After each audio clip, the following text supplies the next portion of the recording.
Hello, and welcome back to Dev Game Club, a weekly podcast in which two veteran game developers look at games from the past to discuss their relevance and impact today. I'm Brett Duval, and I'm joined as always by my co-host, a man who knows that his quest to become an avatar is the endless quest of a lifetime. Tim Longo. Which is much like being a podcaster, I just wanted to say. You know, it's an endless quest, it feels like. Yeah, quests and riddles and mysteries bosses, of all kinds of bosses. Mysteries, dungeons. Yeah. Talking to a lot of people. Yeah, talking to a lot of people. Taking shrines. a lot of notes. Inscribing runes, I suppose, and chanting mantras as you're waiting for the thing to final and upload. We have something a little bit different this week, and we're releasing off our schedule for that reason. So why don't you introduce why we're doing this week? Yeah. Well, apparently this week is our 10th year anniversary. It is indeed. Congratulations to you, sir. Thank you, and you, sir. Yeah. The day this comes out will be 10 years on the dot from the first aired episode. Nice. Yeah. So that hence the Thursday, I think, day delay. Yeah. Yeah. We used to be a Tuesday podcast, and then we're a Wednesday podcast. This week we're a Thursday podcast, but next week we'll be back to normal. You just never know. Yeah. Gosh, we were Tuesday for a while. For a long time. In fact, we might have even started on Monday.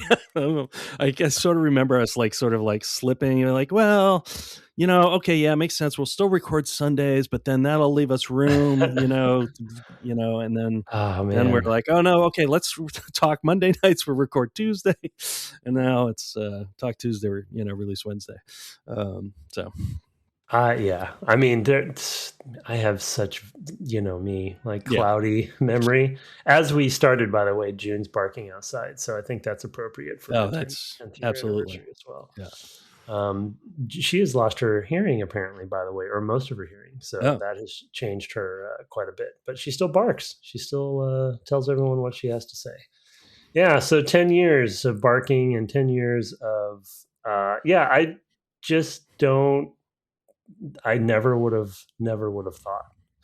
I don't know what. I don't think we ever had. I mean, we say this all the time, but we never really had a goal or a plan. We still don't. So it's like, here we are, 10 years. Okay, so I've got a couple early trivia questions here for you. Okay. How many series have we done? Just a guess. We'll see how close you get. Let's see if I'll say come within 5 either side. We'll see how you do. Yeah. So series, so that's interesting that you put it that way. I mean, I'm going to say 102. Okay. Well, it was 91, but that's pretty close. Okay. Pretty close. All right. Okay. Yeah. So what defined, I guess, because I know we played. Yeah, but some of those games were in the same series, so that was the. Yeah, there was that. There was the rotoscoping one. I counted as one. I basically went on the basis of what on our webpage we list as series. Right. In some games, it's we did one episode on that game, but it's sort of what after how many games did we do takeaways? Usually, how it kind of came out is how I did that. Or if we had interviews with games in a series. Like we did for the indies last year, I separated those out because I was like, oh, this one and an interview with that person. So that was another way I kind of distinguished them. Yeah. So that makes sense. 91 tracks. Yeah. So we've covered more than 91. We've done more games than series. Yeah. Not counting the bonus games, of which there are, a generous handful. How many games have we covered in our main series?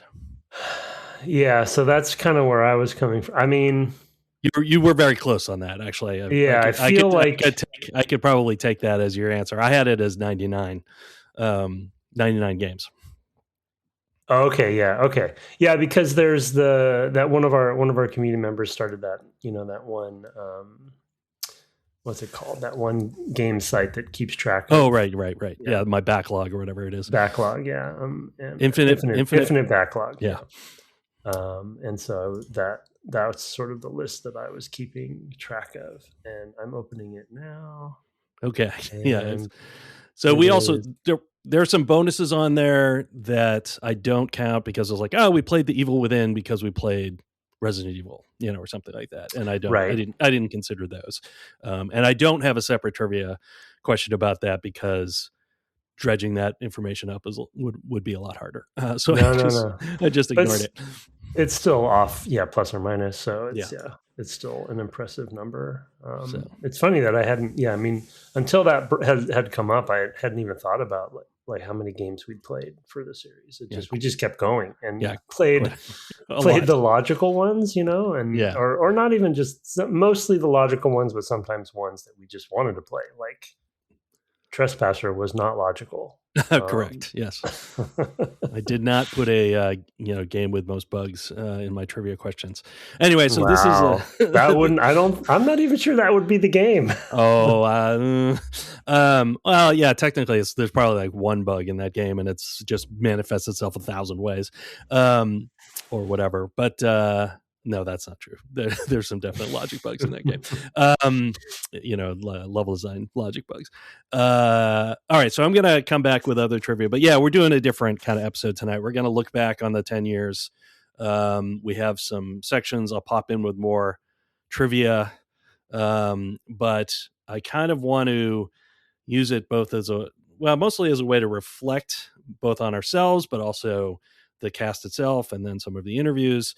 Those are kind of the things we came up with, and then we'll probably end talking a little bit about the way it has grown out into the world, just to put that in the broadest way. So the first question I asked you when I proposed this special episode was, looking at the games we've played and the discussions we've had, what has that told you about what kind of gamer you are? Yeah, it was a good question. So when I was kind of prepping for it, it definitely made me think hard about that. And I was also trying to think about myself or thinking about that question pre the podcast and post, and now basically. Yeah.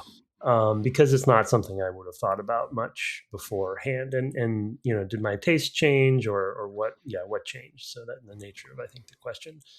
And I think the main thing that it has made me realize, which, you have my notes, so you know what I'm going to say, but the main thing that it's made me realize about myself is that, and if I look back, I think it's always been this way, but I never really, of course, thought about it, is that I, as a gamer, not as a developer, but as a gamer, I'm very, very appreciative and very focused around like a balanced approach to a game, like enjoying games that are very balanced in all of their different facets. And what I mean by that is, the narrative and the skill, the skill-based aspects of the game, the progression aspects of the game, the world building, the art direction of the game, does that fit all of those things? And I talk a lot about sort of like, and we talked about it with Ultima, in fact, as well, as sort of like that Swiss clock kind of feel and the elegance of when all of those things come together. There's many different terms we could use, like Venn diagrams or whatever, right? Where everything, blends together for the center of that Venn diagram to be like, the best of everything together. And I've noticed about over the course of the podcast, I mean, we're playing classic games, so they're always good in some way. But the ones that I look back on, that I'm most fond of are the ones that have that blend really well, that hit each of those categories. And it feels like they were really well thought through and designed together as a unit. And sometimes that's a happy accident, of course, we know. Yeah. And sometimes it's very planned. But that sort of core identity of the game as a player, those are the ones. And when one of those falls off, or a couple of those fall off, that's often when I fall off, of the game. I guess I'd even throw difficulty in there, right? Like because skill is still important to me, if the difficulty isn't right, and I won't name names of some of the games we played where that happened to both of us, but that's a reason for me to, so. Yeah, that's funny because I think of that and I'm like, actually, I realized that skill matter. Actually, the type of skill, I guess, is specific for me. So maybe I'll get to that. Because I'm more of like a mental skill guy, like paying attention and things like that is a skill I treasure, as it turns out. So the way I reflected on this was not to sort of try to think of it holistically, but just to look at the long list and say, okay, which of these games did I then go deep on? Like played other games, and it turned, or whatever, or just like put in way more time into for the game we played. That's a good signal for you, because you did often get the bug and then you'd go deep. I'd go and do a bunch of others. Yeah. So one of them is the Souls likes. I played all three of that trilogy. I like in that period of time when we played that, I played so much, like so much time. And I even started Bloodborne. So that was one category. Another category was Myst likes, which I had forgotten, but I was like, oh yeah, I went and played Riven and Myst 3, and then 4, I think, was the one I had trouble getting to work on modern systems. Like it was crashing a lot or something. I think it was the video type stuff that they had in it. Can't remember if it was 4 or if there was a 5 or whatever. But like I played a ton of Myst and Myst sequels. And then I played Abduction all the way through as well, which was Cyan's more recent one. So it's like I really got deep into that when we played that. And then, of course, and this is somewhat recency bias, but it is true if I look back, is that, we played Ultima and those old school RPGs that have mapping, where you have to map it yourself, even if you do it with the print screen or whatever. I went and played 3 Eye of the Beholder games when we played Eye of the Beholder. Right. I played some of the original Might and Magic when we played Heroes of Might and Magic. I didn't finish that one because it was I don't remember why. I think may have been busy with work at the time, but for whatever reason, I played a ton and then just like 30 hours into Might and Magic, I was like, didn't come back to it. So maybe someday. I have a lot of maps. I do not have K-On level effort yet in Might and Magic, but good stuff. I was going to say there's somebody who can speak for you. On that Might and Magic. And then the oddball is Kingdom Hearts, of course. That was my next question of like, so what's up? Yeah. That's the only one that kind of like is more, it's more about my heart being an abiding key than anything else, I think. Anyway, got to your heart. It got to me. And the thing is that this is funny. This is not what I would have guessed. And certainly considering some of the early games we played, like I would have guessed, especially considering the time period we mostly focus on, that I would want to go and play more of like first person shooters, or more action adventure games or immersive sims. And, I do have some of those in my diet generally as a gamer, but like I didn't tend to like go deep. I did play a couple Arkham games. I did play, some of the Halo sequel stuff.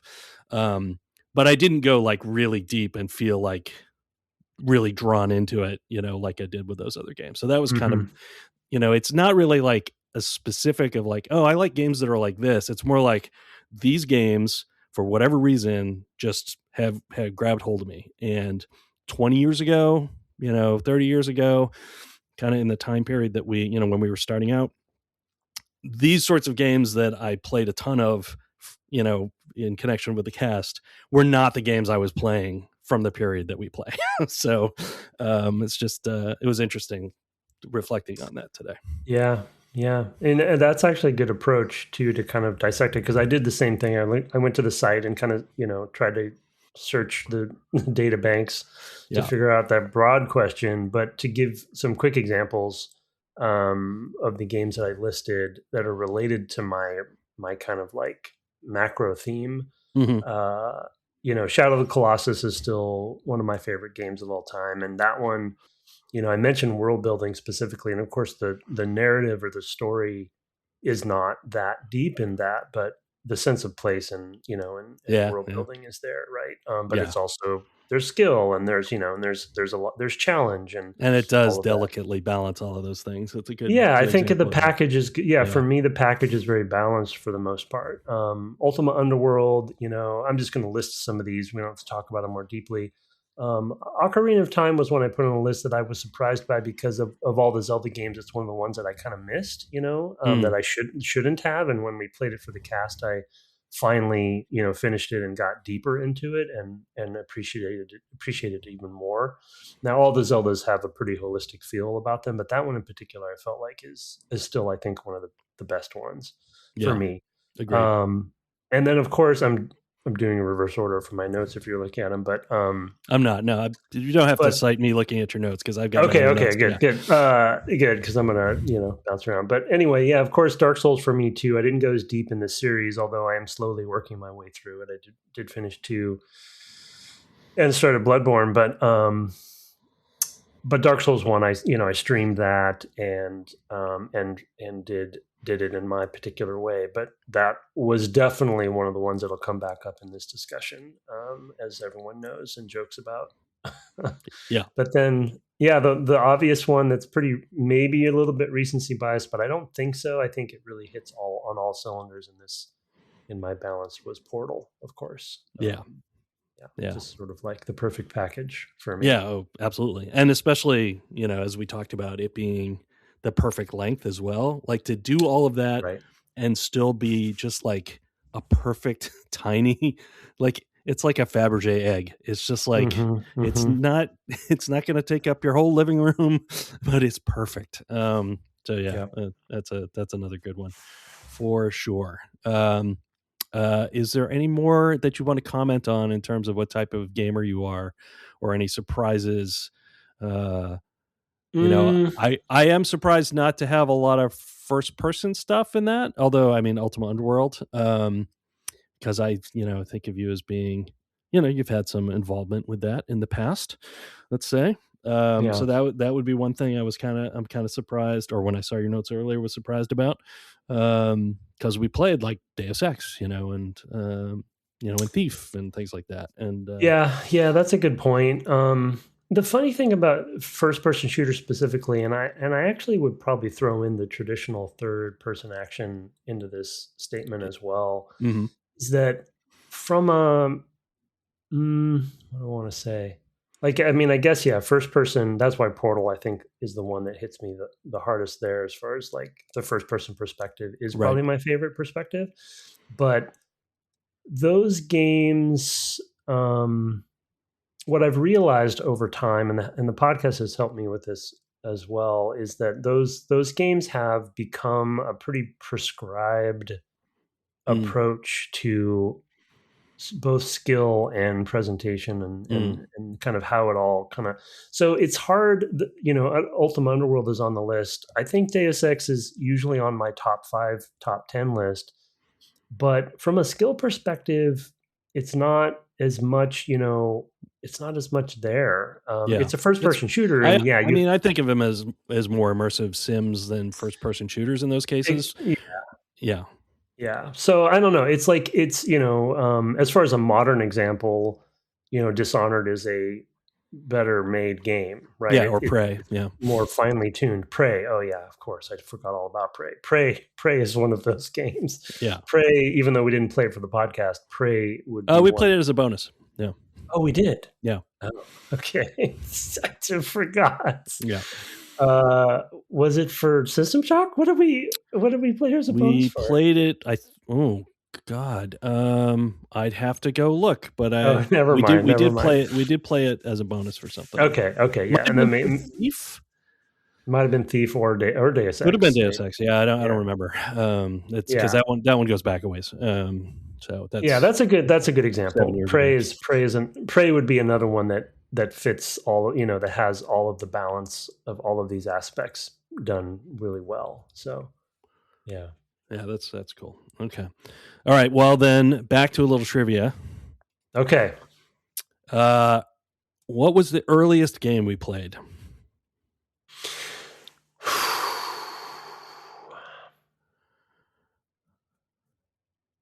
I mean, it has to be Colossal Cave Adventure, I think. Well done, sir. Okay. Well done. That is it. 1976. Advent. Okay. And the runners-up were Atari Adventure. So the two earliest we played were in the same episode, and then Rogue, which is the same year as Rogue. Yeah, I didn't think of Rogue. 1980. At least the version we played, so I didn't go tracking down. That's how we listed it anyway. And then of course the flip side of that is the latest game we've played. I mean, well, okay. I was about to say one, but then I have to remember. I would accept that one. Dark Souls? Yeah, I would accept that. Yeah. Okay, because we have our indie series, which we broke that rule, right? At some point, we did. Fez, maybe. Yes, but there's actually a game we played that was even later. Later than Fez. Stanley Parable. I'll give you a hint. You like to name characters in it. I'd like to name characters in it. What? Oh my god! It was part of the indie series, right? No. Oh, it's not. No, you've been streaming this game.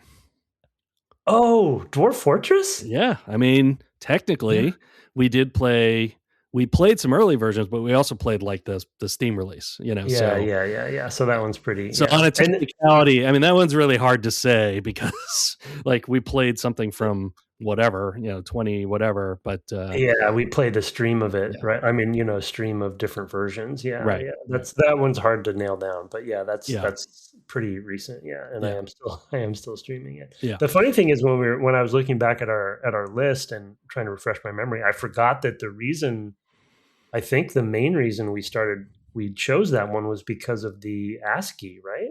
Because yes. The text-based. It wasn't because of the no, we didn't. Did we play it? Yeah, no, we did. I thought it was part of our character. I don't think that's true because we played. Maybe it is. I don't remember here. I will look. It was near to Rogue and Plundered Hearts and stuff, so that's why I made that assumption. Maybe it was. Maybe that was why we did it that way. It's just such a funny game. To your point, it's hard to nail down because it did start that way, and I'm playing the Steam version. Oh yeah, you're right. We played Rogue, Plundered Hearts, and Dwarf Fortress. I forgot that the Twine games we played, which also technically were probably later than Dark Souls, was in that was with Plundered Hearts. So I'm just looking at it now. But you're right. Yeah, we played it with that with the ASCII series. So yeah, okay. I mean, talk about a time capsule in one game. Yeah, no kidding. All right, well, let's get away from the trivia for a minute. I have another 4 questions we'll come back to later. Nice. Next, we want to do a section on memorable moments. We have both memorable moments and I think interview moments separately. So maybe I will go. I did separate mine out, but I did too. Okay. So I have a memorable moment that I was thinking about today when I was looking at the list, and it was in the podcast realizing that the bonus levels in that weird, hidden off the path dungeon were all thematically to do with Apocalypse Now. That was just such I was just I had all the names and I'm like, it's so weird that this one is Saigon backwards and you're talking about Final Fantasy Tactics. Yeah. It's like, oh my God, the time I spent and then finally was like, oh my God, these are all Apocalypse Now. Was just a wild moment for me. So I just remember the because when you're in playing the game and you're just kind of making notes, you kind of not always making connections like that. And it's one of the fun things about doing the cast, which is why I put it in here, is that we have the space to think more about the games when we're not playing them, and things just kind of come up because, it's sort of there's this thing for programmers where if you have a problem with your code and it's not working like you expect, you go talk to somebody, you tell them what your code is doing, and while you're doing that, and this is called rubber ducking, you've probably heard me say that before, you realize what the problem is because you started talking it through and that's what happens that's the magic, Tim, of podcasting, is that we have the opportunity to do that. So yeah. Anyway, so I thought I'd throw out one first for me. Maybe we'll alternate, so you can give me one now.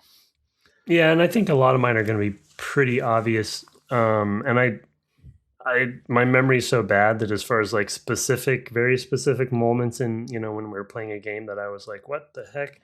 I wouldn't be able to remember all of them, but the ones that stick with me.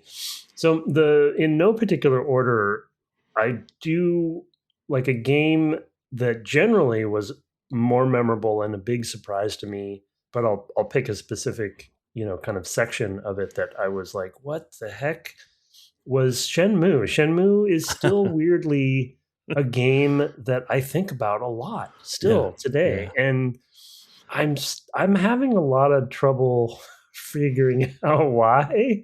I think I guess it's obvious in some ways, but it's just for me specifically, because to contradict my earlier, what kind of player am I? There are certain aspects of that game that are just missing or not there. There are some skill checks and skill based things that I didn't engage with that much technically with the fighting, but I don't think that's really what I meant. But anyway, you drive a forklift in that game for a job. And that was a big, memorable, big surprise kind of like moment as well as section where I just could not believe, and I didn't really know much about the game before we played it, other than kind of its legend. And so, anyway, that's one that always sticks with me of like, kind of a what the heck moment, but also just very memorable to me, even though it's just weird as well. Yeah, no, that's a good one. I think that's kind of how I felt, when I originally, it wasn't part of the podcast, so it's not one of mine, but when I originally played Deadly Premonition and realized that the whole world was going on all the time around me, it was kind of a similar moment to that kind of investment with Shenmue, that I felt when I played that whenever, 2015 or whatever it was. I had a moment from a game. I might as well, we've already brought this game up several times, but in Dark Souls, and I know you have one from Dark Souls as well, but when you drain the city by opening those big doors, oh my God, what it's one of those peak gaming moments where you're just like, I can't believe I just watched that happen, and like how much it meant to me. Like, oh my God, like that was so cool. It had a cutscene, so like it was just the fact of it being connected in that way, and like that door that I knew I couldn't open and didn't know why, and opened it from the other. Like all of it just kind of encapsulated in one moment, like the coolness of that. I don't know, I guess you'd say world design or level design or whatever you would say, but like just like the, the connectivity of everything and like how the state of the world could change. Cause I also had that happen with the goddess who I killed, who wasn't really, was like a projection or something weird there. But anyway, it was like just one of those moments where everything changes and you're like, wow, like when you fly up to the upper city, in Anne Arundel and everything. It's like, oh my God, we're doing this now. Like, there's a lot of moments like that in that game. So I could have picked a number of them, but draining the city was mine. Yeah, that's a good one. Yeah, I mean, on my second one, I'll piggyback off of the Dark Souls, and I think people will know what I'm going to say. Anyone who pays attention to me, because it was, it's a memorable moment in the game because it's a boss, but it's really more of a memorable moment for me because of the achievement of it, and debatable on the difficulty part because it's a Dark Souls game. So, because it took me probably, I don't know, 6 to 8 hours to actually beat this boss, but and I streamed, I think, all of it. Yeah, I watched a bunch of it too.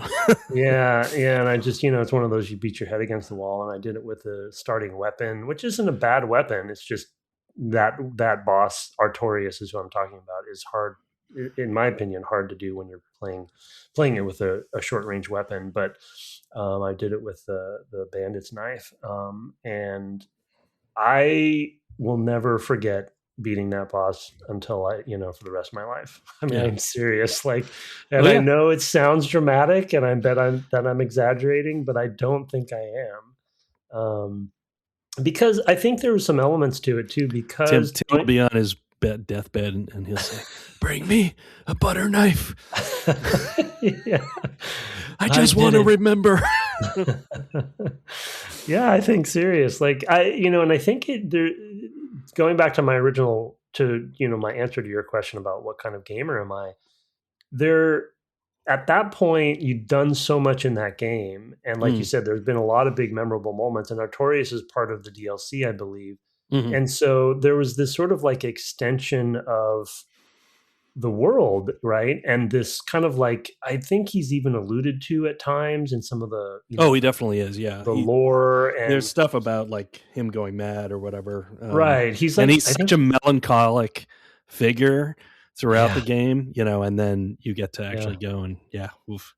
Yeah, and so you finally meet him, right? And then he's a real jerk. Then you spend that's a classic critical quote right there. Artorias, a real jerk. Yeah, exactly. I want that in an item description for Dark Souls 4. Yeah. Anyway, so just a culmination of a lot of things coming together, and then of course the skill achievement of it, right? Which is really the bread and butter of that, no pun intended, of that of that series, of that game especially, right? Like you put the time and the pain in, and you get that feeling of achievement, like way bigger than finishing the boss for finishing the game. What's his name? The king. I can't even remember his name. It's like, sure, I beat that guy, but nothing. I wouldn't even remember him. So King Souls a lot. Yeah, sure. I have another one here that kind of sort of pairs with another one of mine, but it was you. Relating the story of assassinating, I think it was a pair of twins or two targets anyway, by jumping back and forth on the bed in Morrowind. I have that mug that Mark made on my that is so funny. Me. Oh my God, that was such a funny moment because it, we talk. I mean, of course I've worked on one of those games, but the Bethesda games in general just can lead to such comical moments, and games can generally like just lead to stuff where like, well, it turns out you can abuse the system or just like the way things come together, there's just this funny, moment where, okay, this shouldn't work, but it totally did. And I'll just say the other one that I paired that with, because it, I don't really have anything else to say about it, but just like it pairs nicely with the idea of knucklehead stealth, because that is knucklehead assassination moment if ever I've heard one. And for me, I think it's one of my favorite coinages of the whole, and it was early because I think that's from Hitman, right? Silent Assassin or whatever, Hitman 2. Yeah, just like the idea of how you play a game by like kind of running around and then ducking under, ducking behind a crate and being like, well, now I hope they don't find me. But you were a total bozo, and it's just because of the way games, especially early stealth games, work, that you're not, that you can do that, and just behave like a total idiot. And then everything goes back to normal, after a couple minutes. But yeah, that assassination story was extremely good. So I remembered that looking back through the list today. That was a funny. Knucklehead Stealth's a good one. I should have thought of that one too. I mean, as you know, I'm playing a lot of Hitman these days. Yeah. And kind of trying sort to master clowning around, as it were. And yeah, exactly. But every time I go off, I guess I'll say off book, off plan, I immediately think of the term knucklehead stealth. Mm-hmm. I'm like, okay, I'm in knucklehead stealth territory now, and then it's like, no holds barred. I'm just going to punch people. I'm going to do whatever I need to do. Yeah. Right. Because I know the game well enough to know how the game's going to reset. So I can fool around as long as I want to. Yeah. It's it reminds me of something Clint Hawking talked about he did a GDC talk once about players understanding the depth of systems.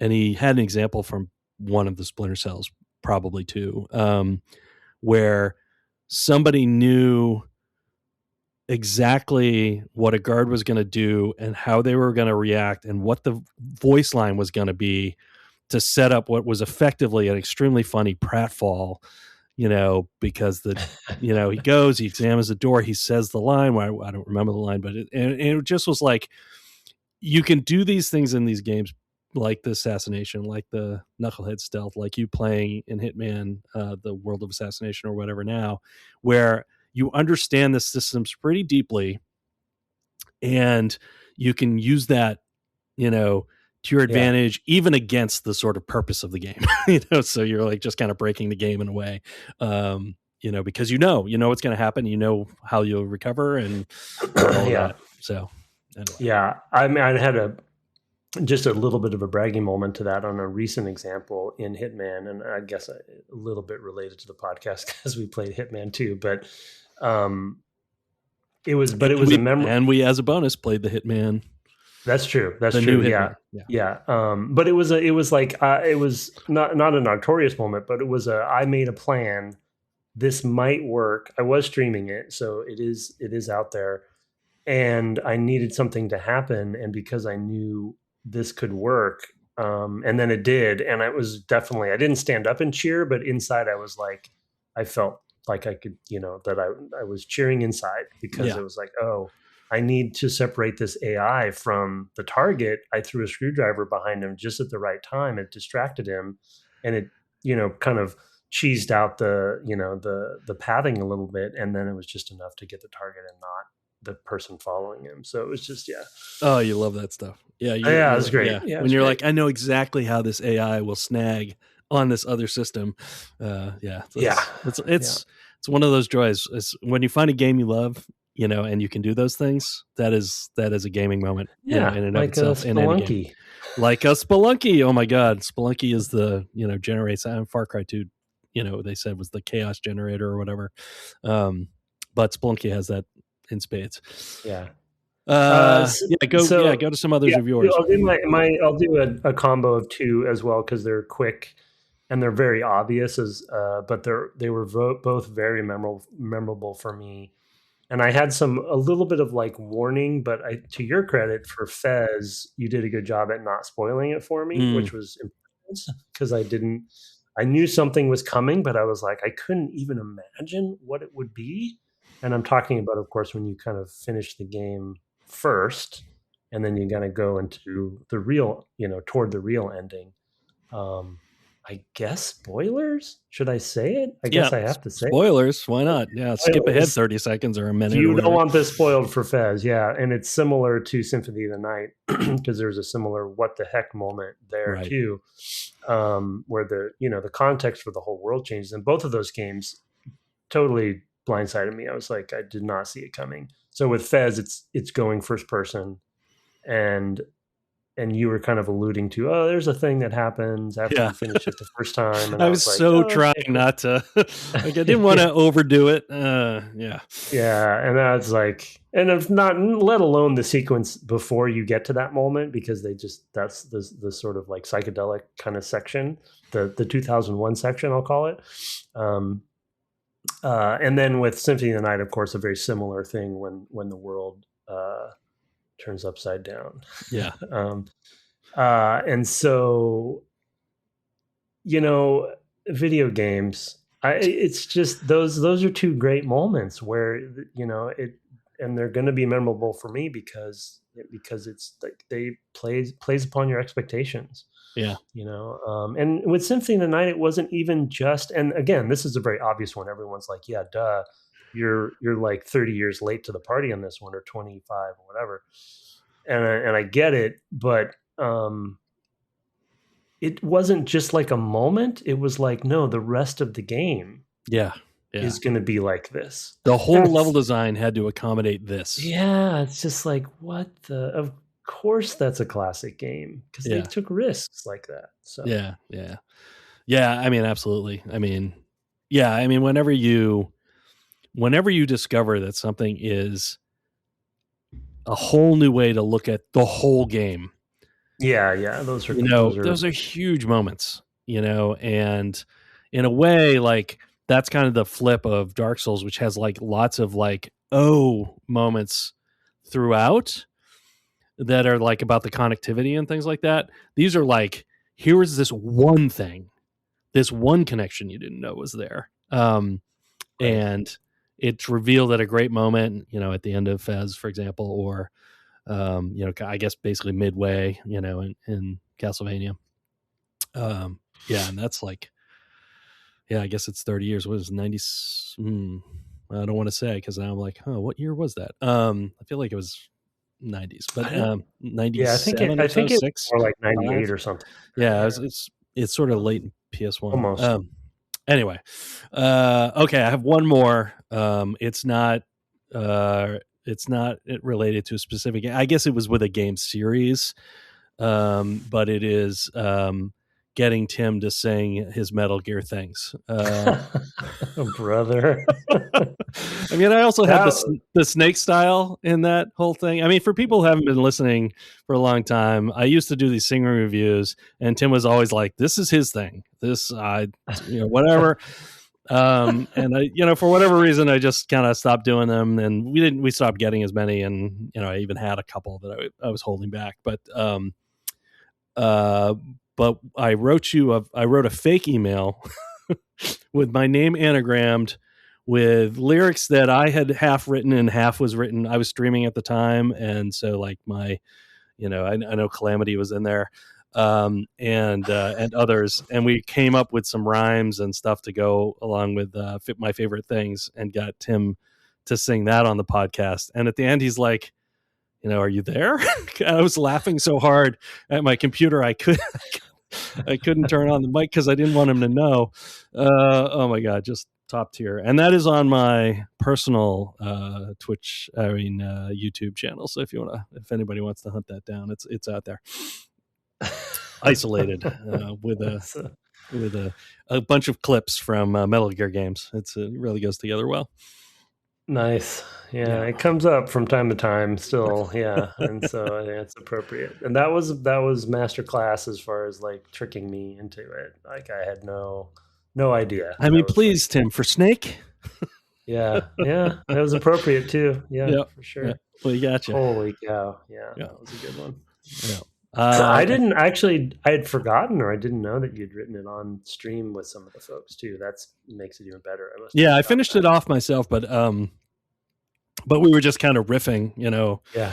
And definitely I remember the thing about Old Snake's Butt was something I think Calamity came up with, and Mei Ling, I think. Yeah, like just, it was definitely a group effort, for sure. Some real gems in there. I think you might have one more, is that true? Yeah, I wanted to mention, you already mentioned it, and it's actually pretty much the same one. I was also caught off guard by Deadly Premonition. Kind of, it's not necessarily a specific moment per se, and you had kind of given me a little bit of a hint about what was going on with that game. But I went into that. You talked about that game for years. Yeah. And I went into that game, other than we played it for Halloween, so I kind of knew the tone and I knew about the Twin Peaks kind of side of it. But I was very unprepared for what that game actually is. Yeah. I was, I guess, thinking it was like just a Resident Evil clone or something. I don't even know I actually don't think I had any expectations. And so when we started playing it, I definitely was like, what the heck is going on here? What is this game? Yeah. And then as we got deeper, like you said, a similar moment to you of like, oh wait, this is all simulated, and this is all, this is a living, quote unquote, living world. So that was one that was, I maybe would put in a biggest surprises category than a memorable moment. But yeah, that was a delight to realize what was going on there. Very cool. Very cool. Yeah, and that's a lot of why I wanted to revisit that game. I think I talked about that on the first episode or whatever. Whenever we talked about that aspect of it, was just like, I actually want to start this game from the beginning with this in mind. Since I discovered it fairly late, I think when I originally played it, I was like, wait a minute, I could have gone anywhere at any time. Like I was very much thinking of it as a sort of a horror Twin Peaks adventure game, more than with some dungeons basically that were more like Resident Evil, like going into the factory or whatever it is. But then when I discovered that, I was like, oh my God, this is, there's a lot of stuff here. Anyway. Okay, back to trivia before we go to another section. Okay. By the number of episodes, what was our longest series? Well, this maybe was spoiled because I was looking at the list today for preparing. Okay. Let's see if you but get it. I was, I don't, maybe I didn't see it, but the one I did see that I was like, why the hell did we do that many episodes on that? Was the Castlevania series. It is not that. In fact, it is not that one. That is not in the. That is there not. There are 7 episodes. That is not the top 4, my friend. What? Yep. Oh my gosh! Then I have no idea. Jeez, let me guess then. Yeah. Take a guess. It's a series. It's a series. So it's one game. I will give you a clue. There is an interview. And that's included, you're saying? That's included. Yeah, I always include any bonus. So if there's an interview, then I was going to say JRPG, but then that wouldn't be the case. No, I can't even guess. It was, in fact, a JRPG. You want to, with that information, does that help? Oh, then 9, Final Fantasy 9. Nope. We were much more disciplined back then. So 6. 6, yes. 6 was 10 episodes. 10. We had some listeners are probably happy about that. Yeah, we had Sebastian Deacon, I think is his name, on to talk about the music. But then we had 3 that were 9 episodes. Can you guess any of those 3? Chrono Trigger? Nope. Final Fantasy 9? Nope. Oh my gosh, what were we doing? I know.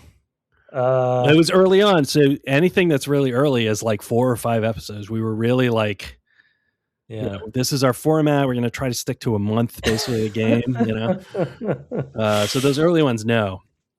No, I have no idea. Okay, 2 of these games have come up tonight and 1 has not.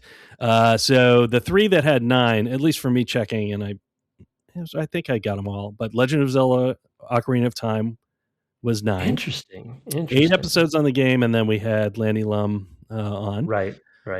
Morrowind, which was 9, just of us talking about the game. And then there is one that we had a lot of interviews with, and actually only 3 about the game. That is a big hint for the other 9. Oh, a lot of interviews. Oh, Republic Commando? Yeah, Republic Commando. We had 6 episodes of interviews, including one that had the 2 of us interviewing each other. So, and that's the weirdest episode of all. That is definitely a weird one. Okay, so that leads into the second trivia question of this block. How many interviews have we done? You can either give me the number of interviews or the number of interviewees. And again, I'll give you a leeway of 5. I'm going to say 72. We have had 56 interviews with 64 interviewees. Okay. So some have been, we've had 2 people like Tim of Legend and Dave Grossman and Leonard Boyarsky and Tim Kaine and Randy and Greg for Thief. I'm trying to think of which other ones, but we've had a handful that's been like Sean and that's right, Sean and Zach. So we've had a handful of those. I guess 4. We might have just enumerated most of them. But 56 interview episodes. So there you go. Okay. I will come back. We have 2 more trivia questions that will come a little bit later. So we were just talking about interviewees. Let's talk about some interview moments over the last 10 years. We have had, I just want to preface, we've had so many great interviews. I was looking at, the list today and just like, we've had legends on. I mean, we've had nuts and bolts folks, we've had every department represented. So many great interviews. And I, really go back to our like end of year episodes, which I should make a separate list somewhere, but our end of year episodes where we kind of recap the year through the lens of the interviews, are some of my favorite to do. They're a pain to produce, but they're so fun to like reflect on and re-listen to, just as a like, what would I take from this? So I just want to just throw that out here now, almost an hour in. I should have done that at the top, but like, so good. And I know a lot of people love the interviews, and they tend to be some of our most listened to episodes. So I know that I'm beating a well-beaten drum at this point, but yeah, anyway. People care more. Yeah, they don't care as much about us than they do about. I think some people only listen to those. So go ahead and give me any, just one of your interview thoughts. We'll kind of bounce back and forth a little bit. The first one was, because it's a series that's near and dear to my heart. Janos Flossler was our second interview, I think. Janos That's right. Was somebody I worked with in the past, and I really respect. And he told a story about sort of the genesis of the Hitman kind of backstory, relating it to Daedalus, the myth, I believe. Mm-hmm. And that was just for me as a nerd, as a Hitman nerd, and as a lore nerd. Yeah, just like when you said when that was, I saw that in your notes. I was like, Daedalus. Doesn't ring a bell, but okay. Well, and it's one of those funny moments from a development standpoint when there is no world where I would have thought of that. Mm-hmm. You know what I mean? Like, it only can come from one of the creators of the franchise, where they're like, oh yeah, we were thinking you were sitting on, and also from the sort of Scandinavian perspective. I believe Janos is Hungarian ethnically, but he's lived in Scandinavia his whole life. So most of his life, so his professional life. So he's thinks very Scandinavian-like, I think. And it's just one of those kind of like, I would never have guessed that's where the Hitman lore comes from. Yeah, that reminds me of like Sam Blake. He's like that too. Yeah, exactly. Yeah. Uh-huh. That it all comes from a deep underground, like. It's a cultural. I think it's a cultural sort of sensibility to how to think about how to think about creatively. So that was one that came to mind, and I think about often as sort of like one of those wonderful behind the scenes tidbits. Yeah, I will also go back to a really early one. It is just a snippet of a quote that has stuck with me for literally 10 years as of 2 days from now, describing System Shock 2 as a grotty fish stew of elements. That we could not have started better from an interview standpoint for me, because that was I mean, it's kind of the opposite of what you were just discussing. It's like, well, we stuck a bunch of this stuff together and it worked, like he was talking about it being a bouillabaisse, but it's like, no, it's really a bunch of like kind of rotting fish that just happened to be okay together. And I always think about that, and it actually ties into one of my takeaways from later, in a way. But that quote was just like, I may have it might have been in my year end for that year, but like that, just like grotty fish stew has lived rent free in my head for a decade, and probably for like, when I'm on time, when I'm on my deathbed, I will be asking for bouillabaisse as a result. So anyway, that image has just always stuck with me, and of course he's got that voice, that Ken Levine has. Anyway, so I think it's a good description of immersive sims as well. Anyway, absolutely, see kind of where I mean, what do you put in? Like, what do you decide to add? Like, what are the things that you care about enough, to put in your simulation is a big question for an interactive sim. And I don't know. That's what happens. It's like you end up with magic. You threw in a bunch of stuff that you were like, I don't know, like, I'll put this in there, I guess. And it ends up working. So, and it's hard to know. I mean, I remember reading an article ages ago now about building a sim, and how like you don't know if it works until everything's in it, and then it either works or it doesn't. And I can't, the name isn't coming to me right now. I actually know that I've met this person, and like it's so close. The name's right there, but I can't get it. It'll come to you.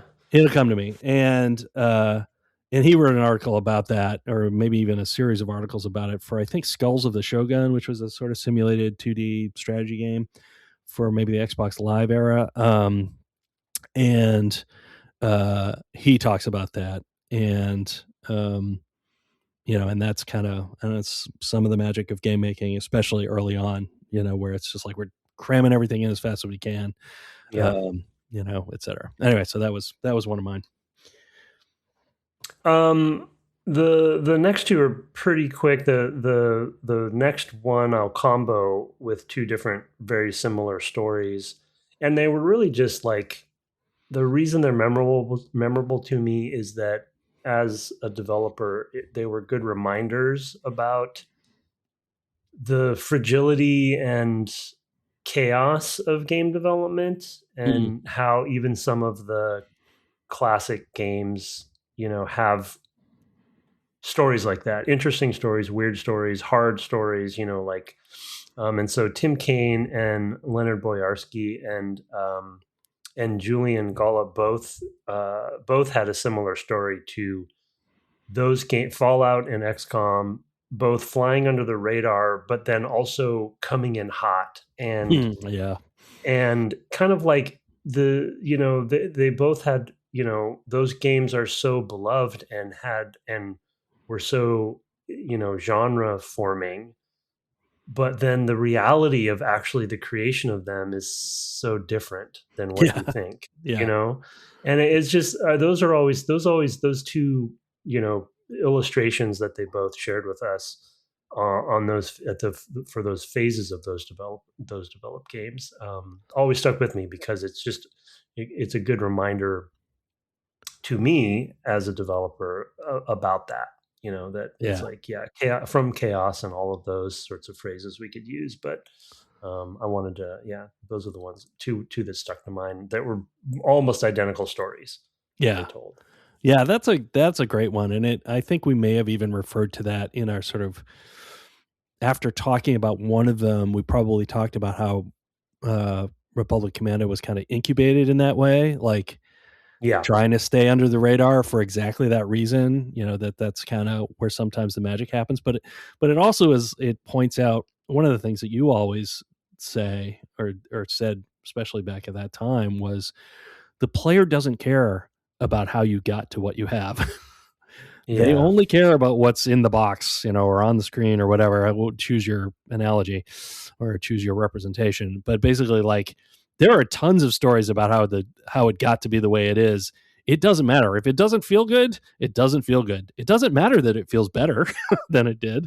And a lot of the games that have had success just happen to get lucky with their second or third iteration, especially in this earlier period of games where there wasn't tons of time for iteration on features. Not that there always is anyway. I mean, games get bigger and it's like, well, you still don't have tons of time to iterate. But I thought, I really appreciated that. And I thought back to that kind of time for us of like, oh yeah, you have the time that you have, and you get it in and hopefully it works. And I totally remember the dynamic difficulty of Julian Gollop being like, I want to say like 2 days before they sent it off, it's like, yeah, this will probably work. And they just like, yep, we added that. We didn't really play it all the way through with that in mind. And, like, whew, talk about the cowboy days. Yeah, and I think in both cases they all admitted that they didn't know what they had either, right? So putting in something that significant 2 days before ship, they're like, well, at least we're shipping. They didn't know what they didn't know they had XCOM. They just were shipping a game they thought was pretty good.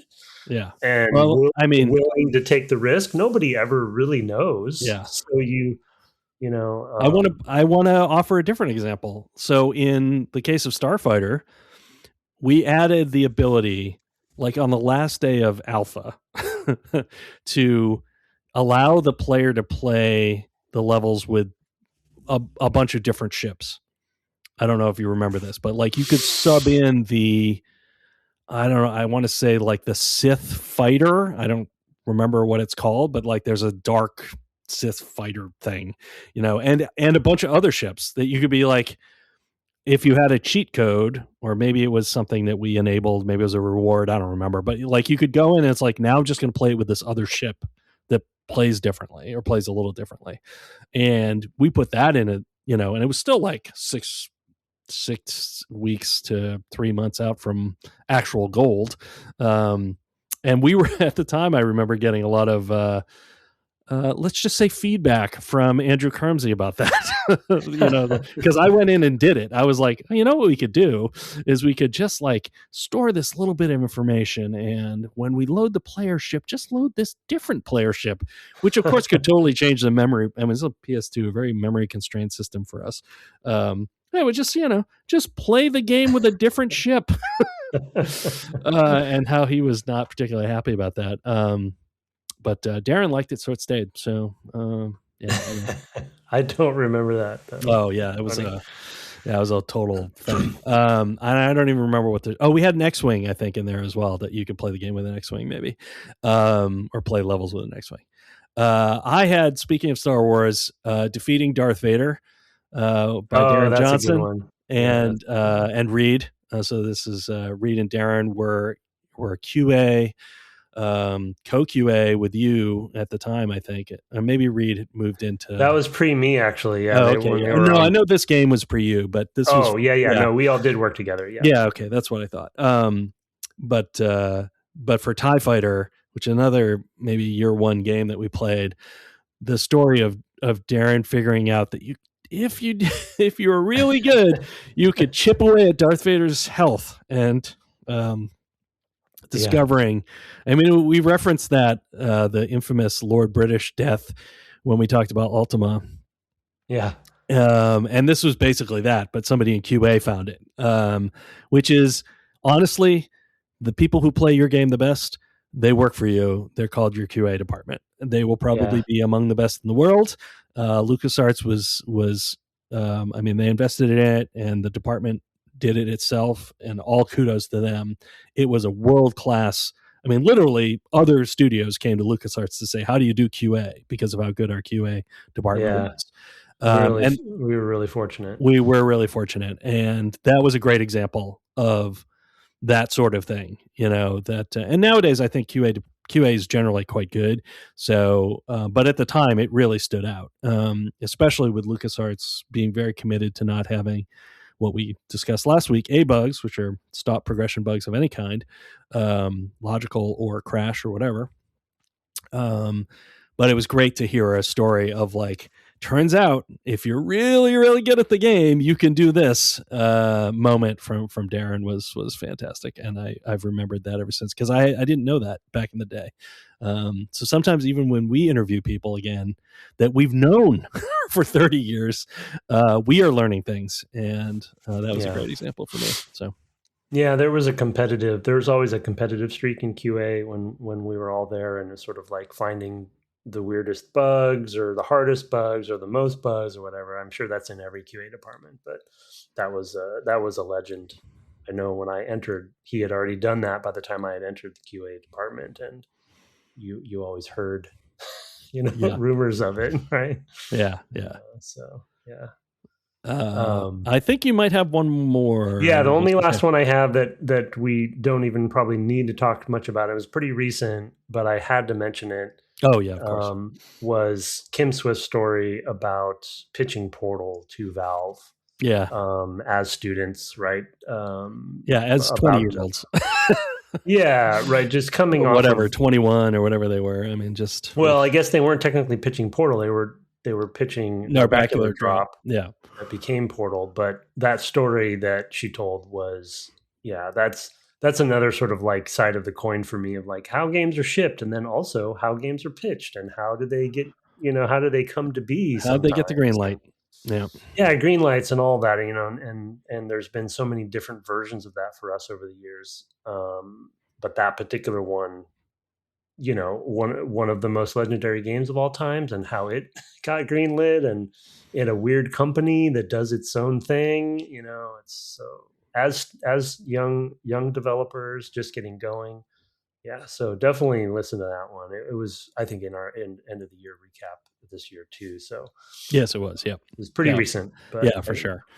It was. I mean, it was a great moment, and we kind of, I kind of remember hearing a little bit about it, but not like from the horse's mouth, as it were. So it was great to hear that perspective from Kim.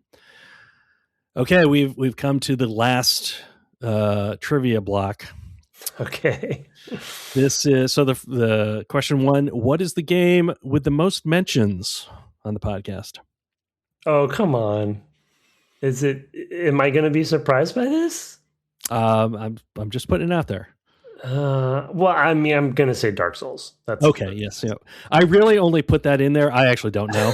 I put that in there just so that if we hadn't mentioned the game already, I would have a timestamp in which I could say this was the first time you mentioned Dark Souls. Okay. Tricky, so that was not a real trivia question. Your show notes would probably tell us. Yeah. Do you know how many years it would take me to sort the show notes? Can't you write a Python script? No, or I could not.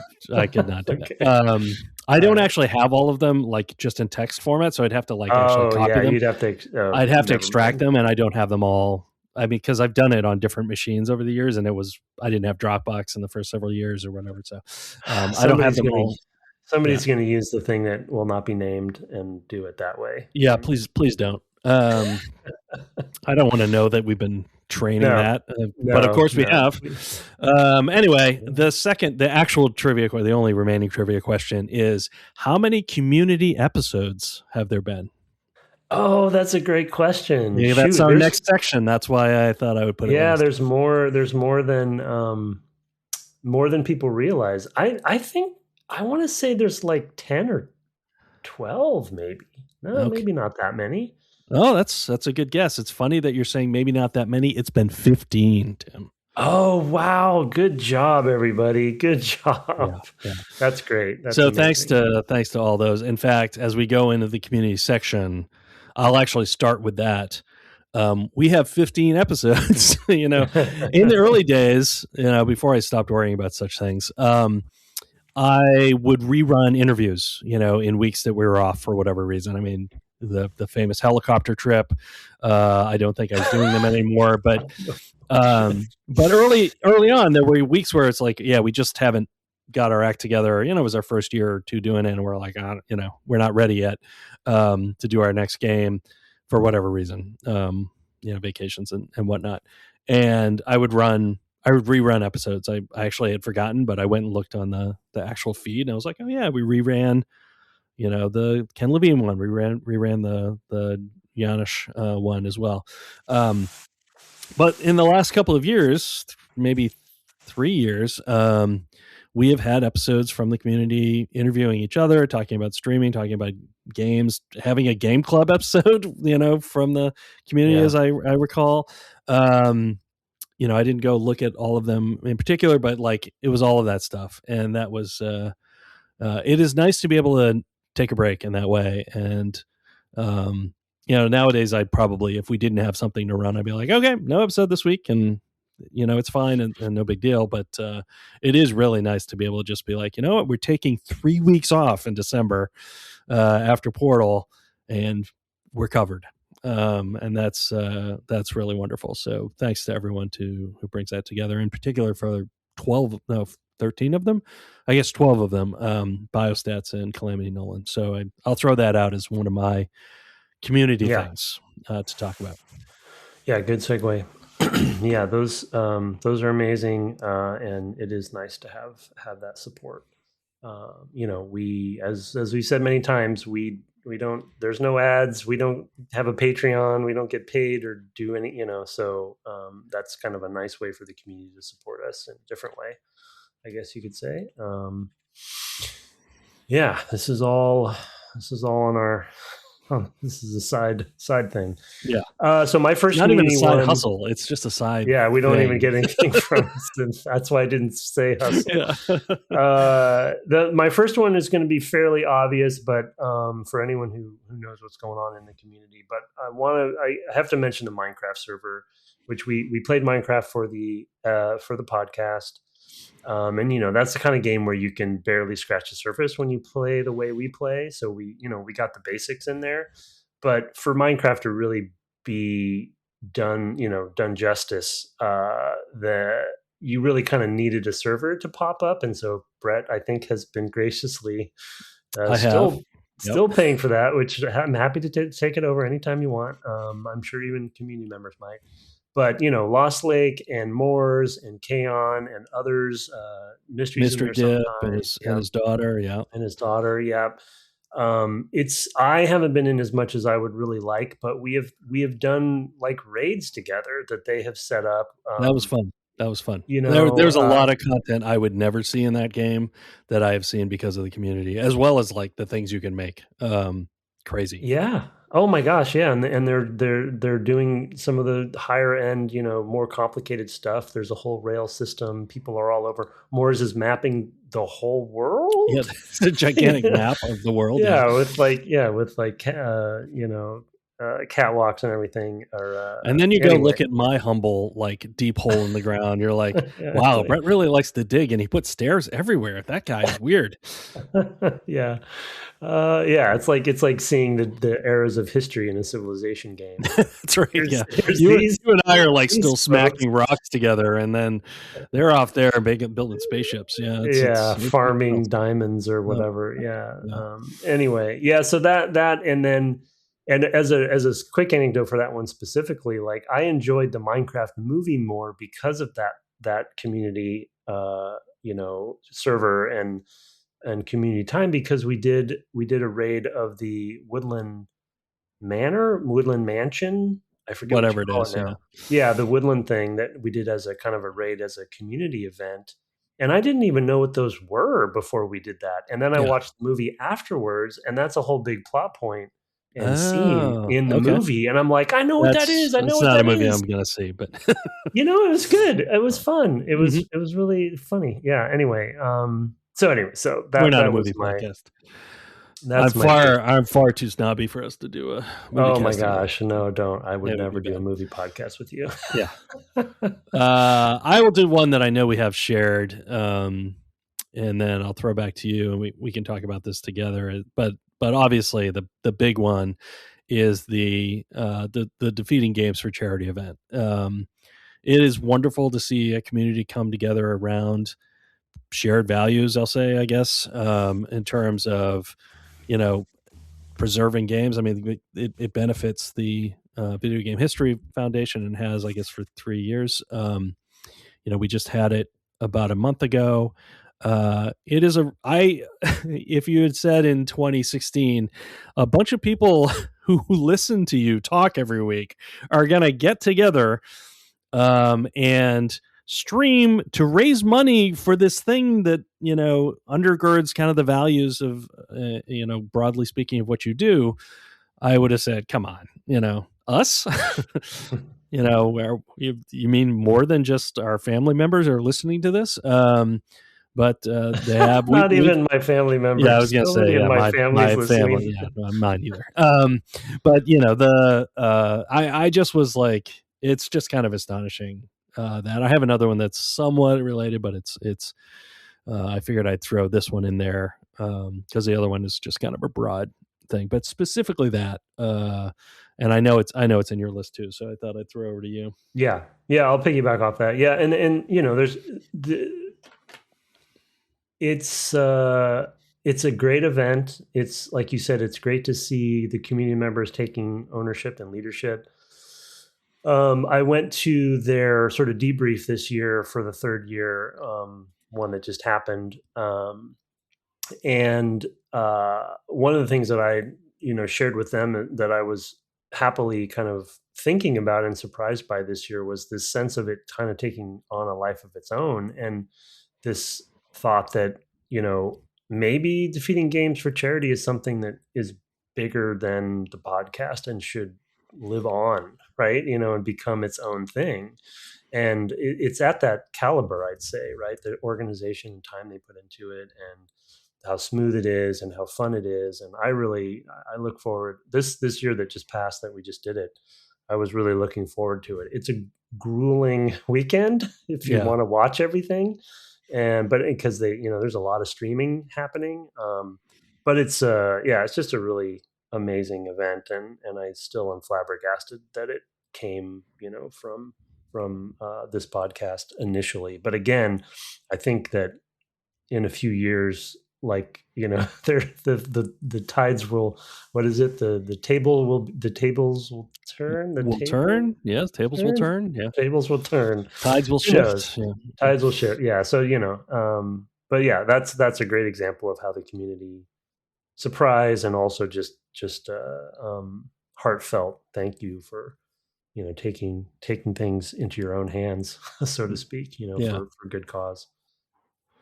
Yeah, I mean, I don't remember if this is on your list. I didn't actually have this in my initial list, but one of the things I think about with that is that back in the time of I mean, sort of a little bit before the pandemic, well into the pandemic, because I know I did it while I was in Bainbridge. We actually did it together, but streaming and having, not a huge audience, obviously, it's not something I'm going to give up, work for, but having an audience of people who would come by and chat, because I was playing something often for the podcast or sort of related or sort of in that ballpark. I mean, often the stuff I play is older anyway. Not something that came out last week, but something that maybe came out in the last few years. It was really nice to have a built-in community just to say, hey, I'm streaming. I really just wanted at the time to check it out because it has become such a big part of the broader, games community thing, that I was just curious about it. And what is that like? It's not a thing that I like, I grew up in pre-internet isolationist times of, like, why would you do that? You'd play the game yourself, kind of thinking. So I was really kind of curious, like, just what does it feel like? And what is the structure behind it, on the Twitch side, to do this, and how do they incentivize it and all of those sorts of things. I was just kind of curious about all of that. And because we had this community, I could say on the podcast, hey, I'm going to be streaming this week. People subscribed, people would show up, and I would be able to chat and I wasn't like somebody who has crazy amount of followers where you can't keep up with your chat and you'd need mods and stuff. But I did have sort of like, okay, I can sort of see where this goes. And that was actually really useful and important to me. I mean, it's not something I've continued. I was curious about it. It did definitely, I will say, in the pandemic, help to have like, hey, I'm going to go hang out with some people Monday night or whatever, online. But yeah, I do appreciate having that, from the community. And that's, that's kind of a reflection of what Defeating Games for Charity is. I mean, it's not something I do anymore, and I don't want to do it anymore, but it was fun. We did do it as well for Portal 2, I guess, but that's your thing. So, well, we'll do a Spelunky run anytime you want to. Oh, I'm aware. So you just name it.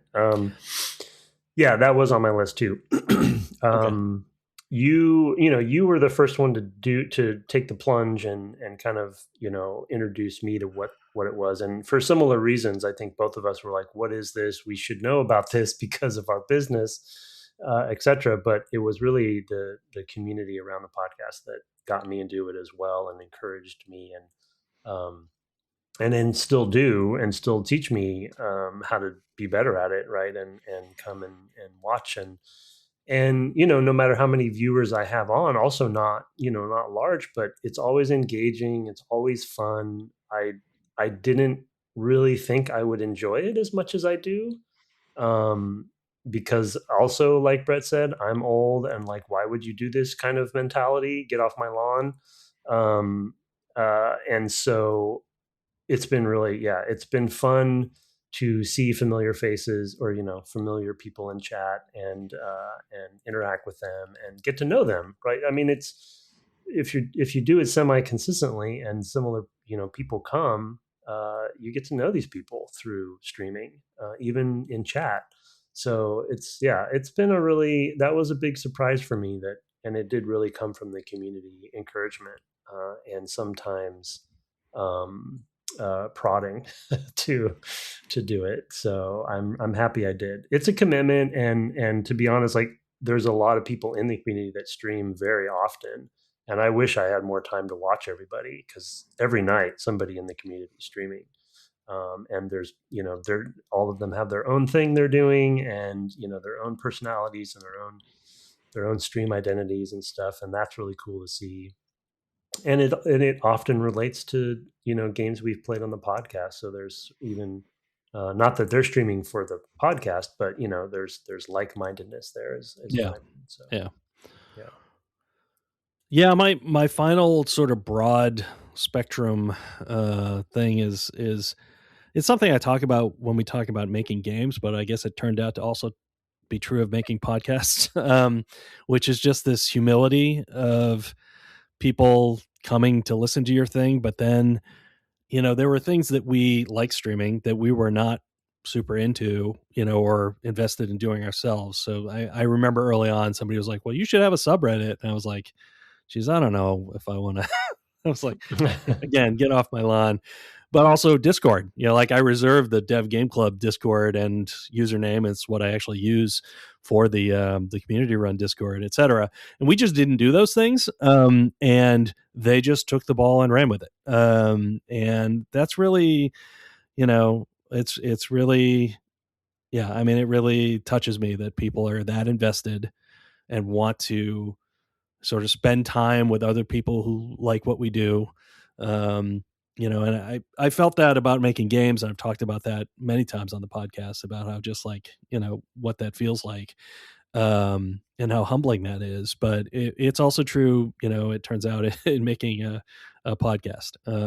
So it's something I throw out there as well. It's just like, I didn't, like you said, very early on in this episode, I did not expect to be here 10 years later. 13 years after Tim suggested we do the podcast, but we don't need to go there, I guess, after he already went there. That tracks as far as how long it takes me to do things. Yeah.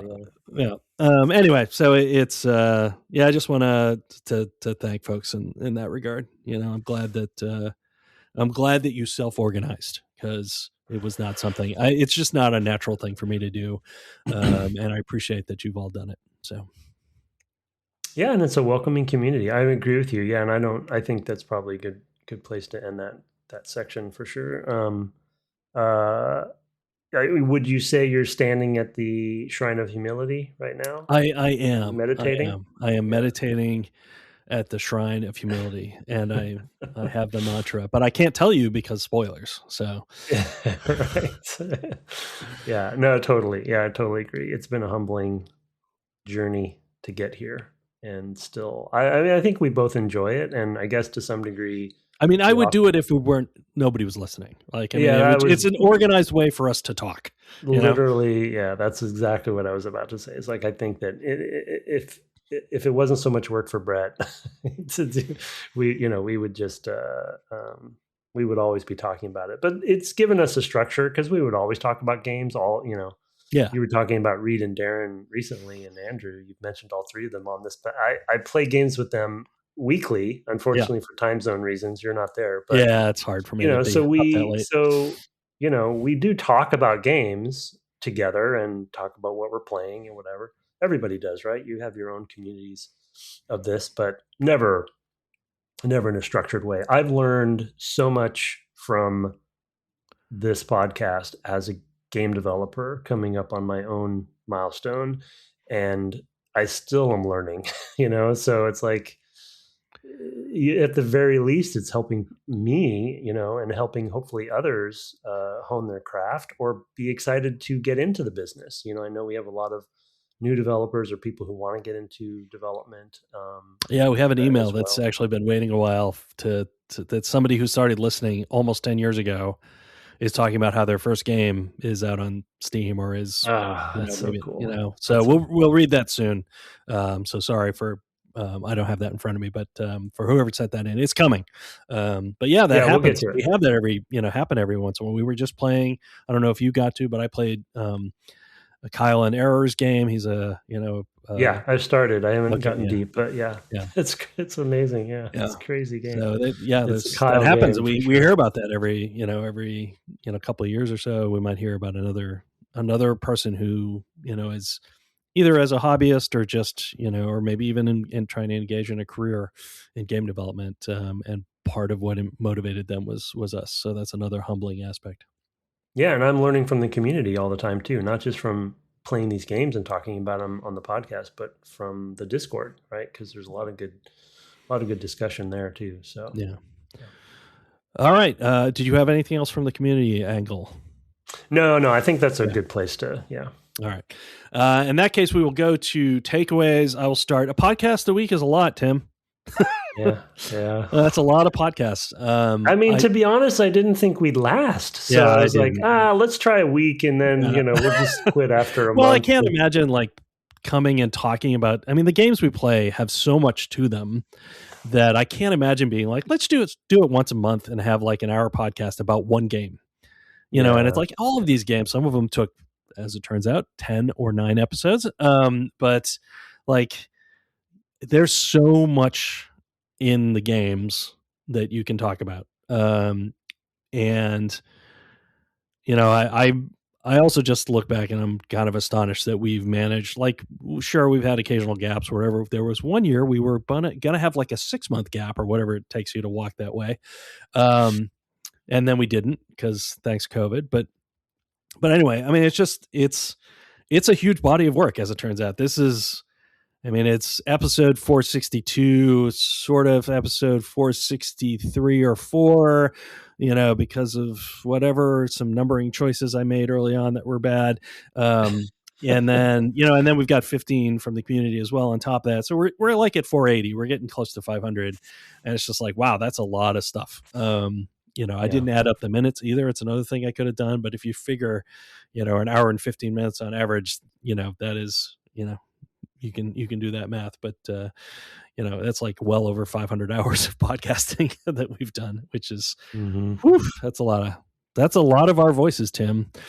Well, and the playing, it's no joke. Yeah, I know we've said it many times, but I don't have a lot of time, and I do enjoy playing these games because, like I said, not only are they fun, but I'm always learning something new from them. So that even just, to be selfish about it, that's been really fun and engage or enlightening for me. But I'll have a follow-up question later about the podcast a week. But it takes. Oh yeah, how many have I finished? No. That's I don't have any trivia about how that's too mean-spirited, Tim. I know it's well, 3 good. Anyway. At least I'm the one that brought it up. So yeah. Anyway, over to you. Takeaways. Yeah, I don't think. These won't be. There won't be much to discuss because in all of these cases we've had episodes where we talked in depth. But I wanted to kind of bring them back up in a looking back reflection kind of way. I say keys that aren't keys almost daily. Oh my God, the number of times I've heard him say keys that are not keys. And the thing is and this, for those who don't know, came from our Eternal Darkness. Eternal Darkness, right? And it's a Miyamoto quote coming from Brad. Yeah, Brad. Yeah, I don't remember his last name. Brad Firminger, who was Firminger? Yeah, I think Firminger. I think so. Yes, you're right. Good job. Who is a level designer on Eternal Darkness, and that was published by Nintendo. So my earlier name, by the way, was Boris Pfeiffer. Just came. Okay. Yes, I remember that name now that you mention it. Yeah. Anyway, yeah. So they had to interact with Miyamoto, and so he would famously say there, at least on the podcast, he probably said it to every developer they worked with. Yeah. It's Eternal Darkness needed more keys that aren't keys, and so that they had their answer for that. Go listen to that series if you want to hear more about what their answer was. But the concept of that has had way more of an impact on me than I realized. I thought it was kind of like a cool, catchy tidbit from an interview that we got. And the more that it keeps coming up, and I realize that really most video games are about keys that aren't keys. Because you have a challenge, video games usually have a challenge of some kind to overcome, which is often something that blocks you from progressing. And so which is also a door, it's just when you really boil things down, you see where Miyamoto was coming from with that feedback he gave them.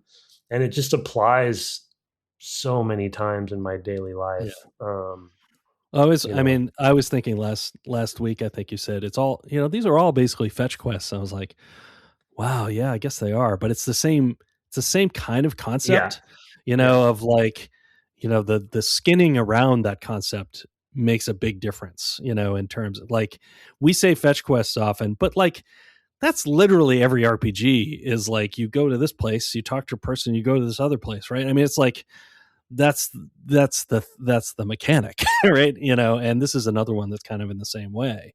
And really, you could think of Portal as that way, where the keys are more intellectual, and it's like, oh, you understand this thing, and can apply it. Now you have a key you can apply anywhere. It kind of comes. Yeah, you have a key. That game is about, you have a key gun. Yeah, that's right. Exactly. You're just like opening your doors wherever you want to. Yeah. Okay. Yeah. Also, I'm the worst. It's Borut Pfeiffer, not Boris. Borut, Borut. Anyway, I'll put his name in the show notes. I have one that it's another thing you say all the time, and I just want to say that it was really reflected in a lot of interviews, and I can remember, many times talking about it in our sort of after interview sort of outro, like, I really appreciated that this person talked about these other people that were on the team, and I'd often have to hunt those names down in credits and be like, okay, well, who is, like, because they use a nickname, it's like, well, who is that? And things like that. So the show notes are sometimes hard to put together. Anyway, the point is, A, it's a collaborative medium, but B, the team makes the game. And that sounds so, that is so zen. It's just like a koan, that the team makes the game. But it really reflects that the game you get is a grotty fish stew, as it were, Tim, of all the people who are contributing to it and what they bring to it. And we are not just square pegs that go into, equally sized square holes. We are all individuals who have our tastes and our preferences and our thoughts. And sure, we're following vision, and things, and certain lanes, economic or whatever, that are kind of shoving us into a particular direction. But in the end, a bunch of individuals come together to make decisions collectively or individually to make the game. And we've been playing, what did I say, 99 great games over the last 10 years. And, I think about all those teams. It's very rare that there's a one-person team in anything we've played. There might be none. I'm not sure. And it came up again and again in the interviews. It's something that you say all the time. You sometimes forget that you say it, but it is something that it's what attracted me to game development and has kept me in game development. And it is one of those things that I deeply appreciate. It's also why I try to stay in smaller game development, because the bigger the teams get, the harder it is to feel that. But anyway, that's a big takeaway for me. Yeah, that's a good one. Yeah, and you talk about that a lot too, and it's it's a good reminder. I think we could get many more people on for each of the games we play, to get more a broader team perspective, but it's just never possible. Yeah, we'll still try though. You never know. I'm always working on something in the background for guests. That's a great one. So so my second one I'll say is an obvious one that I've talked a lot about, but again, to reflect on, the way I've kind of boiled it down into one sentence this time, though, is tell them less so they can discover more. And that's one that's a takeaway for me, that is a reminder for me every day at work, and reflecting back on mistakes I've made or mistakes we've made or things where we haven't done that the right way.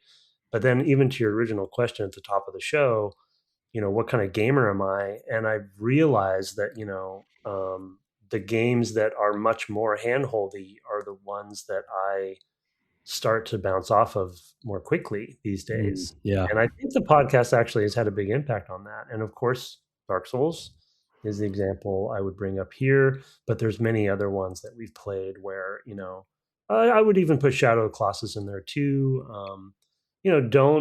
Don't give them, the discovery and the learning about the game. That's why I try not to use guides or even read the instructions when we start playing a game.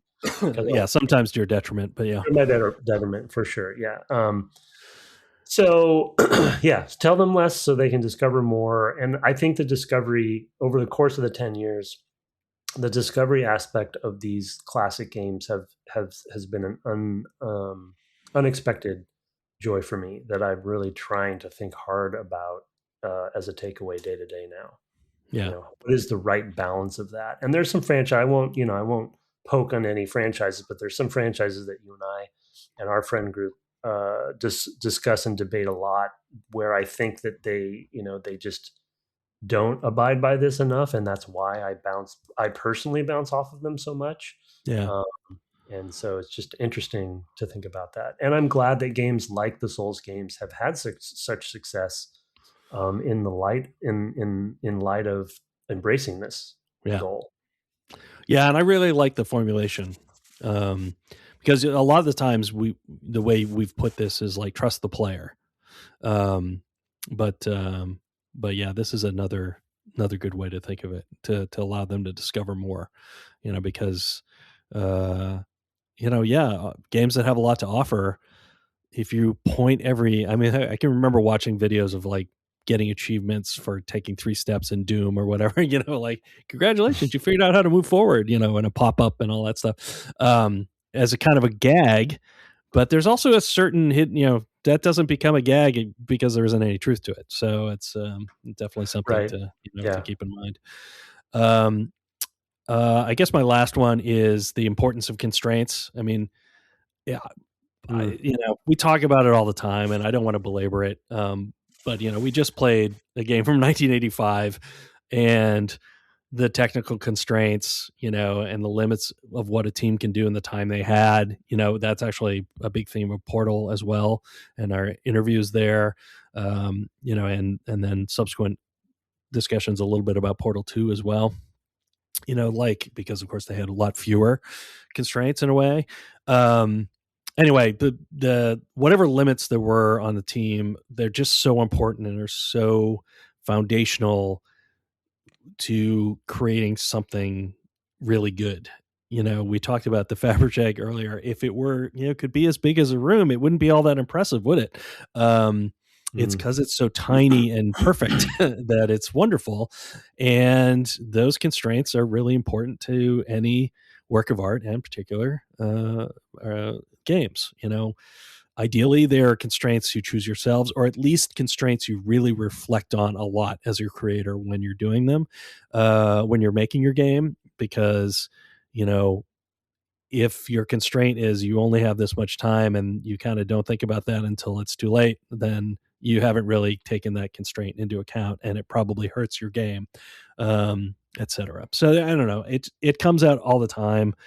We talk about it to death, but it is like, it's something I didn't really know about creating stuff when I started in the industry, and I came to understand it. But I'm glad that it turns out to be true for all the games that, all these great games we've talked about for 10 years. Yeah, so. It comes up. It feels like it comes up every time. Yeah, it comes out all the time. Yeah. Yeah. And there's always been, I think there's always that debate, at least I think since we've been in the industry, of that chasing the, well, I'll speak for myself. The every game? Well, chasing the every game, and also chasing the game that doesn't have constraints. Right. Like, yeah. I've worked on some really just silly big budget games that I won't name the budgets, but it's like, really, is this really happening? Yeah. And you think, oh, well, it's because we don't want constraints. We want to be able to do whatever we want to do. And it's like, no, that's not what you want. And it's like, you chase that, but what if that's not right? You know? And I mean, it's what I worry about with the current AI boom. Oh yeah, great point. Yeah, is totally. Like, they're all like, well, yeah, but you could do anything. It's like, that is why it's bad. Like, if my, it's with everything. Cause I heard somebody, I listened to a podcast about books and they were talking about like, but I want my book to go on forever. And the host is like, you really don't. It's because it doesn't go on forever that it's good.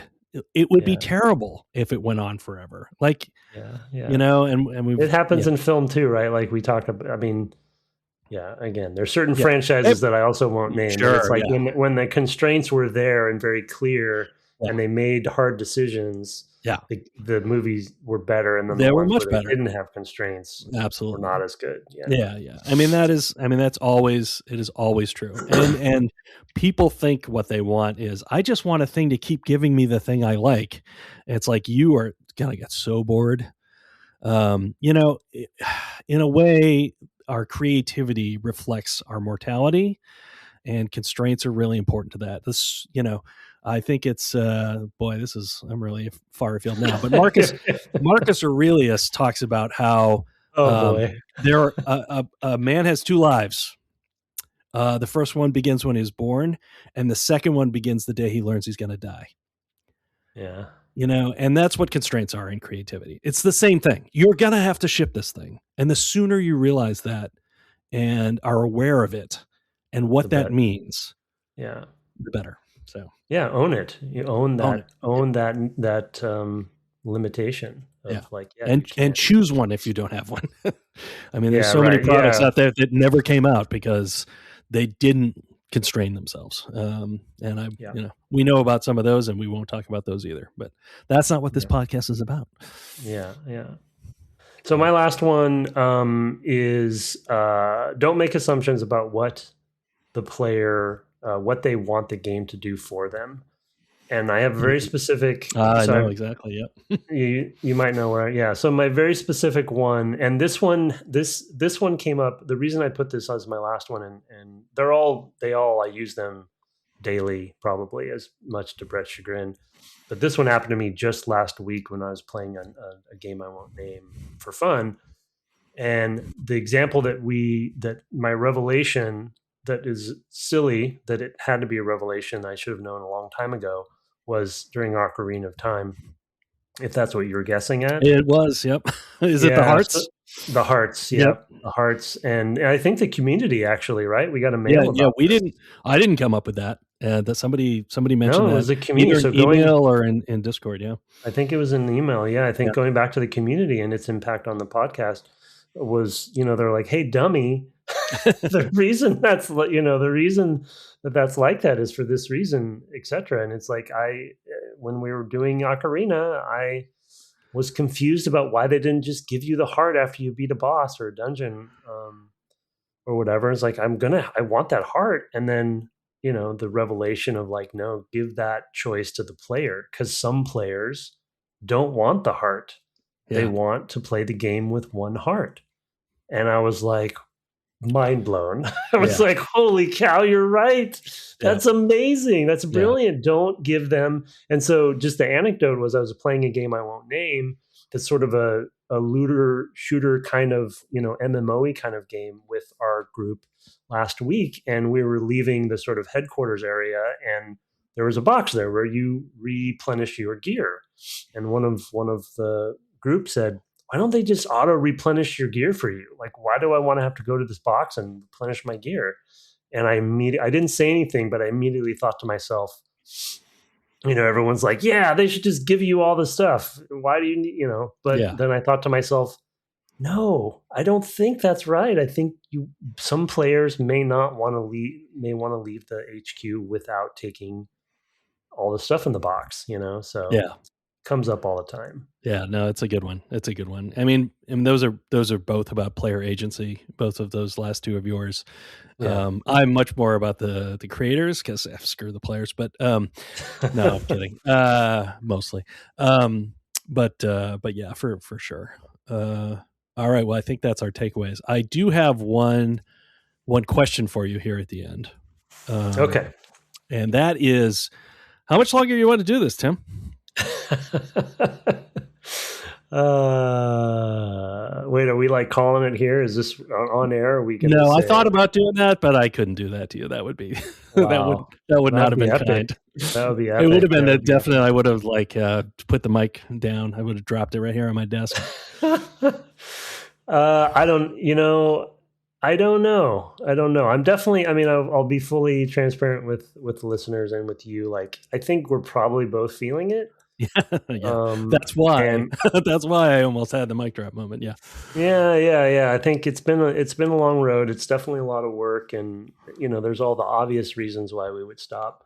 I don't, as you know about me, and for better or for worse, it's true about me, is that I'm kind of I know it when I see it kind of person, when I feel it, and I don't quite feel it yet personally. I would, if you say we're done tomorrow, I'd be okay with that. I'd support it.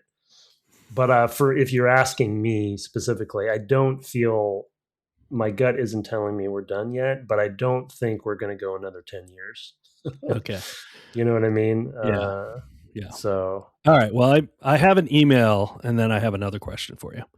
Oh, great. Okay. So the email the subject is 10-year wishes. It's from someone named Jenny. And Jenny says, happy anniversary.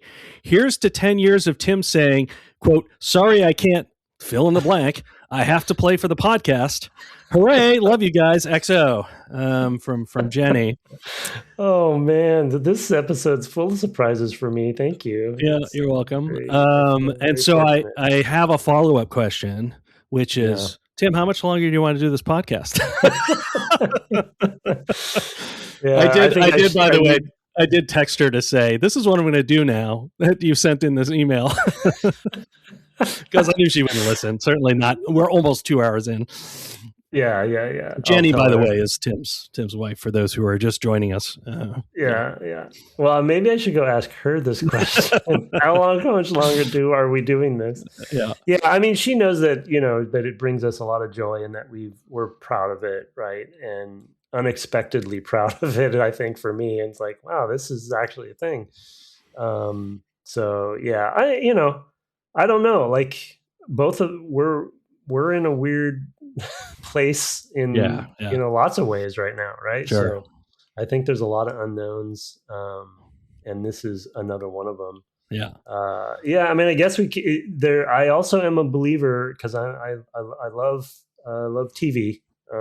You're more of a movie person. I'm probably more of a TV person, and I'm very appreciative of TV series that know when to quit. That is End on the high note, end on the right note. And so I that's another kind of like, takeaway of like, oh, maybe when is the right time? So I don't want to call it on this episode, but it definitely is.